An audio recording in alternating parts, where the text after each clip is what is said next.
It is so great seeing my next guest back in action. He's going to be taking on Donald Cowboy Cerrone at UFC 274 May 7th. It's Joe Lauzon joining me here on the program yet again. Joe, how are you? I'm good. How's it going?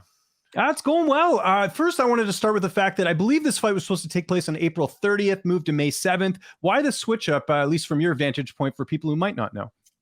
So Cowboy and I both did not want to fight at the Apex. I mean, that was the big thing. Oh, yeah, of course. Yeah, that makes sense. It could be last fight for both of us, last fight for me, last fight for him, who knows? But we're both definitely fan favorites. It definitely is a fight that should be in front of a crowd. Yeah, 100% agree with that. Good on you for sticking to your guns, because yeah, I don't know why they're still doing fights at the Apex when it seems like we're able to go. Maybe it's a cost thing. I don't know, but don't want to speculate here. Now, if I had to guess, and I want you to answer this, we haven't seen you since October 2019. You beat Jonathan Pierce in Boston. I was there. Awesome fight. Was it just a matter of the right fight to bring you back, or what's been the reason for the layoff? I guess probably enjoying coaching and everything, but also I'm sure you wanted a good fight to have after that last one. So my last fight, if that was my last fight, that was a great last fight. It was at home. I dominated, beat a tough kid, came out unscathed. Everything was good, right? So I said that I didn't want to get dragged back in, like, oh, I'm back. Let's keep doing fights. Let's keep doing it could have been the last fight. It would have been a great last fight, But then COVID happened, and I really did not. I had no desire to try and get geared up. If I was done, I was done, and that was fine. But if I was going to fight again, I didn't want to go do an entire training camp and then have something happen. Like I catch COVID, one of my coaches, an opponent. There's just too many variables. So I had no desire at all when COVID was, hot and heavy. But now things got, we're in a much better place than we were a year and a half ago. So the Cowboy fight came up. It's a great fight. I think it's good. It's not like I'm trying to fight someone that, is 22 years old, and I'm fighting someone that's more my age. I think it's a fan favorite fight. I think it's an exciting fight.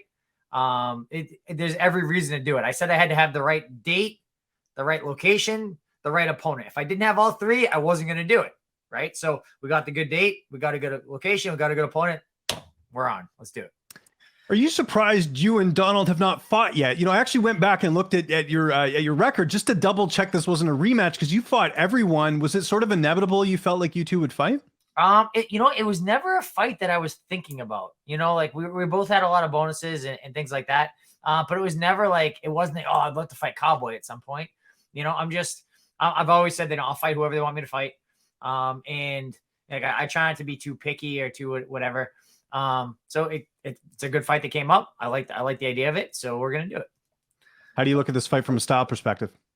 I think that we're different, right? So we're both similar in age. So I don't think there's any real advantage there.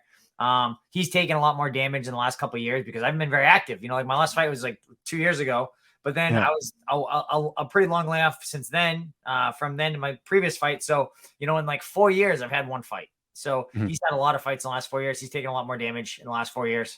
So I think that helps me a little bit, I think. He's been in there with really tough guys. I've been in there with some tough guys. He's more of a kickboxer. I'm more of a grappler. He's a slow starter. I'm a fast starter, so, I think it's a really exciting fight because either I'm going to go out there, I'm going to put pressure on him and I'm going to do my thing, or he's going to do a good job negating me and I'm being for a long night. So, but it'll be an exciting fight no matter what. How's training camp looking going into this? Who you working with? Who have been some of the main guys pushing you for this one? Training camp's been great. Like I didn't know how things were going to go. Like I was like, so I'm a guy that's like, I'm always in shape. My weight's always good. During COVID, a little too much time with my kids, a little too many Oreos. So like I started camp at like 180, which is like an all-time high for me. Usually I'd be like 74, 75. I'm always like 74, 75, and I only cut from like 68, 69. So I'm always within like a couple pounds, but I started a little heavier, but I'm back down to the 68, 69 already. So that part's good.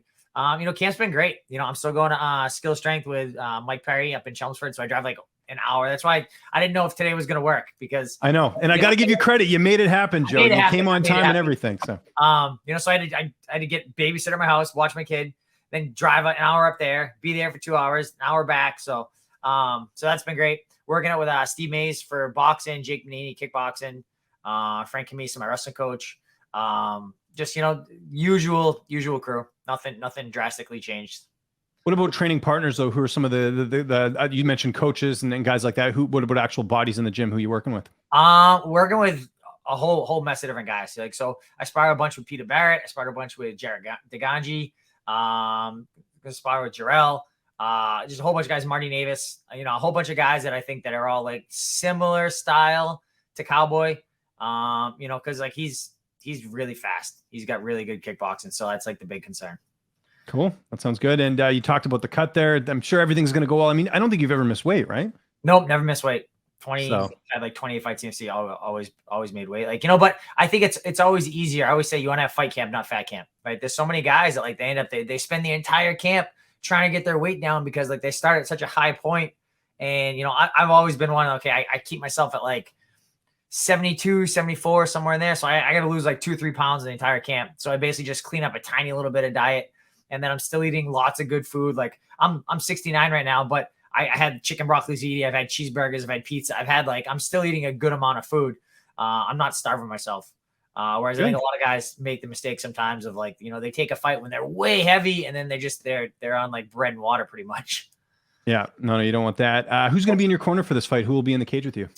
Same as last fight. Frank, Steve, and Jake. So awesome. Steve's my boxing coach, Jake kickboxing coach, Frank's the wrestling coach. How's this fight unfolding on May 7th? I'm gonna go out there and smash Cowboy. Like that's what you're gonna hear from every fighter, right? Like I'm gonna go out there and smash him. Like I don't know, I think that I need to have a fast start on Cowboy. I need to put it on right away. I think that once he kind of finds his rhythm a little bit, he's much more difficult to deal with. I think that we've both taken a lot of damage over our careers, so I think that whoever lands the first good shot is probably going to be successful. Wanted to ask you quick about a couple other fights. Did you happen to catch the UFC 273 card this past weekend? Did you watch it? I did. So I watched everything except for the main event. Okay, no worries, because I actually don't want to ask you about the main event. I want to ask you about the okay, so the co-main event, just how did you score that? Some people felt like there should have been some 10-8s. Some people felt like Aljo did deserve the win the first round. Other people thought Jan. How did you score that fight after watching it? So I thought that Aljamain won the second and third. I did not think that either round was a 10-8. The second round was the big one for a 10-8. I did not think that was a 10-8 round. He had a lot of control, but he did not do damage. In my eyes, a 10-8 is when you say, oh, that guy got his ass kicked. Like that's an ass whooping. Like that's a really dominant round. That's a 10-8. I did not think that was the case. Aljo did a great job taking his back, but I did not think he did a ton of damage once he was there to warrant a 10-8. I thought the first round was close. I thought, Volkanovski had 4 and 5. But I thought that Volk had the first round, but I thought it was a close round. Like you can't complain when it's close rounds. So I thought it went the other way. But the Aljamain convinced the only people that matter, which are the judges. The other fight I wanted to ask you about is just obviously, everyone's talking about him, Khamzat Chimaev. What did you think of his performance against Gilbert Burns? No real controversy there, but what did you think of him? Maybe not looking as invincible as some people thought. He's a monster. I'm more impressed now than I was before. Honestly, because like it's great to be able to put that stat on TV. He's been punched 3 times in 4 fights or whatever it was. Everyone kept saying, oh, when he gets into deep water, he's going to have trouble. Like, I didn't know what was going to happen. What was going to happen the first time Gilbert Burns hit him with a good punch? Like, that was my big question going into the fight. Is he going to be fine? Is he going to be okay? Is he going to, drop down and get dropped and have trouble? Gilbert Burns cracked him a couple times and he recovered. No problem. He cracked Gilbert Burns a couple times and Gilbert Burns didn't go anywhere, but he dropped him and he kept on fighting. Like, it was a great fight. I love the clip of him talking about like, oh, like, why didn't you take him down more? Like, I took him down. He tried to break my arm with an arm lock. Of course, I'm not going to take him down. I'm not going to mess with that jiu-jitsu shit. I love that part of it. I'm definitely more impressed after the fact than I was going to the fight. In terms of your contract, do you actually have one fight left or do you have multiple fights? I was curious about that. I think this is the last one. I think there might be one fight more after this. Hold on, Jake. There might be one more fight after this. We're going to go in a little bit. There might be one more fight after this, but I think this is the last one. Okay. But it's a case of like, it doesn't matter. Like I don't want to fight for anyone else. Not yet, Jake. I would never want to fight anywhere except the UFC. Like I've had all my fights there. Like I'm not like some of these guys, like they want to fight in the UFC and kind of, get as much as they can out of that. And they want to go somewhere else and try and make a little bit extra money. Like I have no interest in going to, any of these other promotions and, trying to get, have them line me up to get smashed. Like, oh, Lauzon, the big bonus guy in the UFC. And then they're going to line me up with a killer that's going to smash me. I'm all set with that. If I'm going to fight any more fights after this with Donald, it's 100% going to be the UFC. So Even if there was no contract, it wouldn't matter. Okay, my last question. I was just curious about this. So obviously May 7th, Cowboy Cerrone got to be up there on the bucket list in terms of fights, but you've had an amazing career.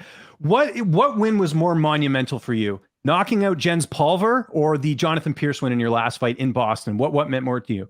Probably the Pierce fight. I mean, it was kind of nice. It was kind of like it could have been like a capstone kind of fight where that's the end. It was at home. It was a flawless fight.